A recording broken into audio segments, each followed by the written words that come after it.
Assalamualaikum, salam sejahtera, salam kuasa ketiga.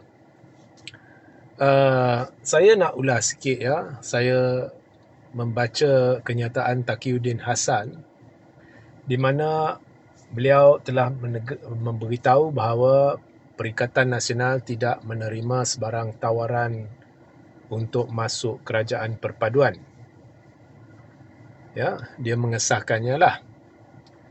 Dan kemudian dalam kenyataan itu saya baca dari harian Metro, dia juga berkata bahawa babak DAP, sama ada DAP ni kekal dalam kerajaan ke tidak, Perikatan mengambil pendirian untuk tunggu dan lihat apa yang berlaku pada 16 Ogos.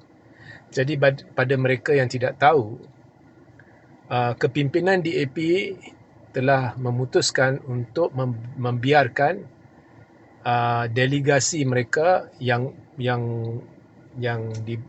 delegasi yang ada hak mengundi untuk mengundi dan memutuskan jika DAP perlu kekal dalam kerajaan atau tidak selepas penurunan prestasi DAP di Johor dan di Negeri Sembilan. Now, jangan keliru sebab DAP hanya berbincang atau membenarkan ahli dia untuk putuskan menerusi undian jika DAP harus kekal atau tidak dalam kerajaan. Mungkin ada orang yang salah tafsir dan beritahu jika DAP putuskan untuk keluar dari kerajaan bermakna kerajaan tumbang. Itu salah. Sebab DAP, kerajaan tumbang atau tidak bergantung kepada sokongan ahli parlimen. DAP kekal rakan sekutu PKR dan Amanah menerusi Pakatan Harapan. Ahli-ahli parlimen mereka kekal sokong Perdana Menteri. So, dari situ memang kerajaan pimpinan Anwar cukup stabil. Cuma dia memutuskan 16 Ogos ini sama ada ahli-ahli parlimen mereka yang memegang jawatan dalam kerajaan seperti jawatan menteri, timbalan menteri dan sebagainya perlu kekal pegang jawatan itu atau perlu letak jawatan itu sahaja. Okay? So, Perikatan Nasional, Taqiyuddin kata mengambil pendirian tunggu dan lihat, dan kemudian dia beritahu setakat ni memang tidak ada tawaran untuk masuk kerajaan perpaduan.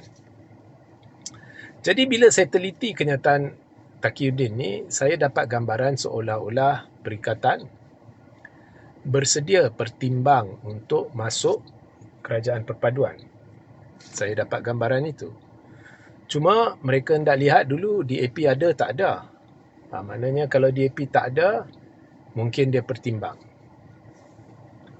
Nah, jika benar itulah apa yang ada di minda kepimpinan Perikatan Nasional, saya dapatinya agak pelik. Okey, amat pelik. Kerana kamu menunjukkan kepada masyarakat Melayu Islam, kamu takut DAP. Okey, untuk menjelaskan maksud saya ya. Selepas PRU 16, selepas PRU 15, saya beberapa bulan selepas itu saya kritikal terhadap PAS dan Perikatan Nasional secara am lah, termasuk Bersatu.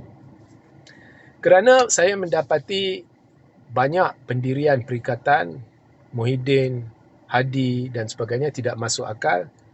Malah ada, kalau saya ada unsur putar belit dan ada unsur penipuan terhadap ummah.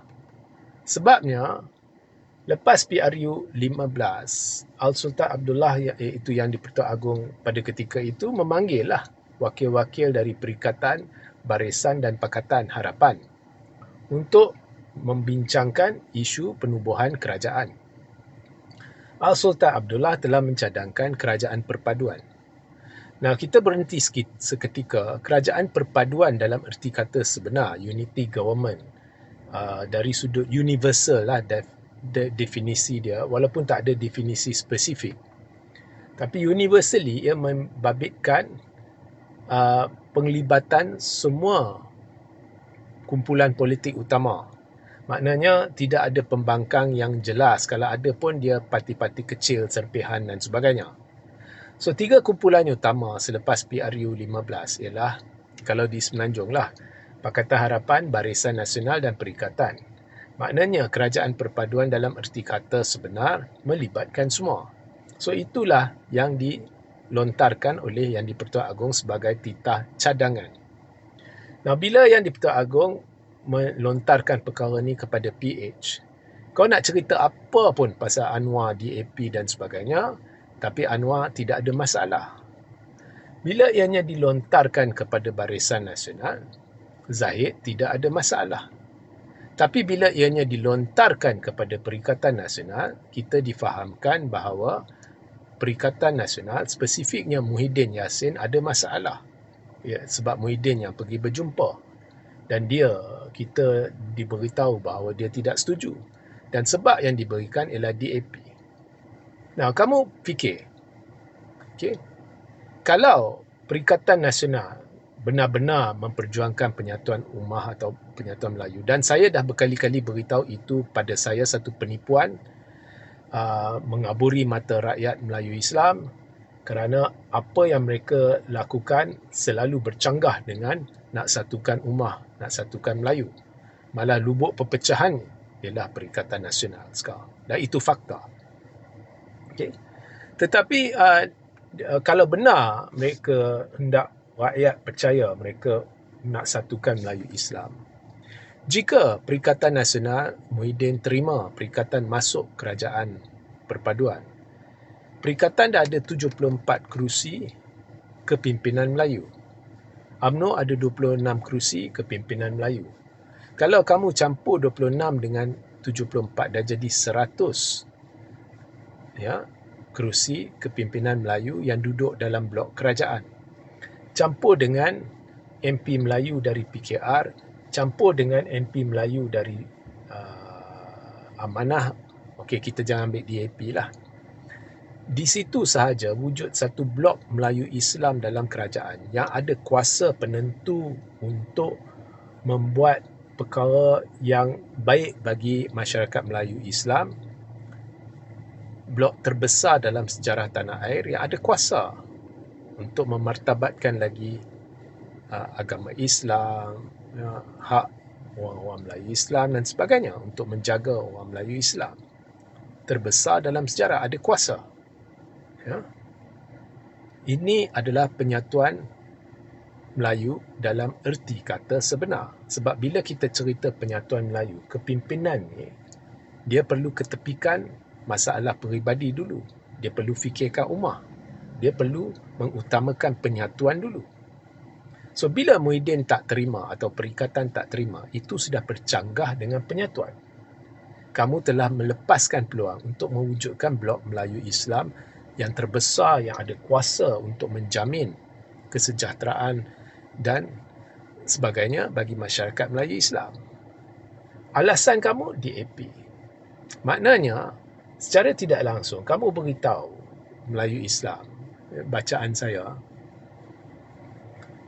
okey, atau pemahaman saya, kita bersatu macam mana pun, kita tak boleh atasi DAP. DAP ni hebat. Sebab itu kita tak mahu jadi sebahagian dari kerajaan. DAP ni kira ancaman yang begitu hebat dah.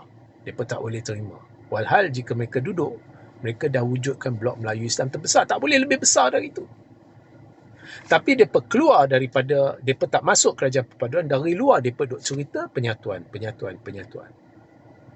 Kemudian mereka berpecah.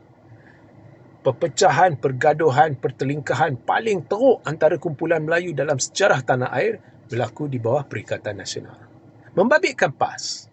PAS pun berpuak. PAS pun bergaduh dengan bersatu macam anjing dan kucing. Itu fakta. Awak lihat, kalau awak longgokkan keputusan PRN Johor dan Negeri Sembilan, terbukti sokongan Melayu Islam menerusi gelombang hijau yang PAS dapat lepas PRU 15 dan PRU 6 negeri ini sudah berkurang. Ada faktor peralihan sokongan terhadap PAS kepada UMNO yang jelas. Ya, kalau orang Melayu nampaknya orang Melayu yang menyokong PAS pada PRU 15 dan 6 negeri, ada sejumlah yang signifikan. Jika ada PAS bertembung dengan UMNO, mereka pilih UMNO sekarang. Jadi PAS hilang sokongan Melayu. Ya, sebab perpecahan yang berlaku. Orang dah tak percaya PAS ini adalah ejen penyatuan. Tapi orang lebih percaya UMNO.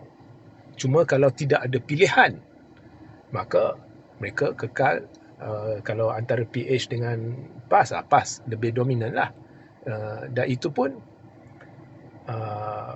orang Melayu tolak bersatu, mereka terima wawasan. So semua ni jelas. Okay? So sekarang tiba-tiba PAS kata nak lihat dulu apa yang berlaku perkembangan pada DAP. So secara tidak langsung kamu beritahu, secara tidak langsung lah, pada pemahaman saya, pada pandangan saya lah, bahawa kepimpinan perikatan ni takut dengan DAP. DAP ni mereka takut. Dan saya dah ulas sebelum ni, itu pun tak masuk akal. Peringkat PAS ni dia ada masalah dengan aspirasi DAP nak jadikan Malaysia negara sekular. Tapi dulu bila PAS kata DAP berubah dan PAS berdamping berpeluk dengan DAP pun, aspirasi tu tetap sama. Sekarang dia ada masalah tapi aspirasi dia tetap sama. DAP tak pernah berubah. Yang berubah PAS. Ya? Kemudian untuk hampir 3 tahun PAS serang UMNO, AMDAP. Tiba-tiba bila terdesak nak kerjasama sebab tahu sokongan Melayu dah berkurang, tiba-tiba kita tak dengar lagi AMDAP. Kita dengar balik penyatuan. Orang Melayu tak percayalah. Dan yang paling hipokrit, PAS tak boleh terima DAP ada aspirasi, sekadar aspirasi sahaja nak jadikan Malaysia negara sekular. Tapi mereka tidak ada masalah dengan MCA yang dah bertegas sebelum ni bahawa Malaysia sememangnya negara sekular. Okay. So, peliklah perikatan dengan PAS ni. Ya. Secara tidak langsung, mesej yang disampaikan DAP ni hebat. Dan orang Melayu, dia tak boleh berfungsi kalau ada DAP. Maknanya secara tidak langsung, Melayu lemah lah. Saya tak tahulah.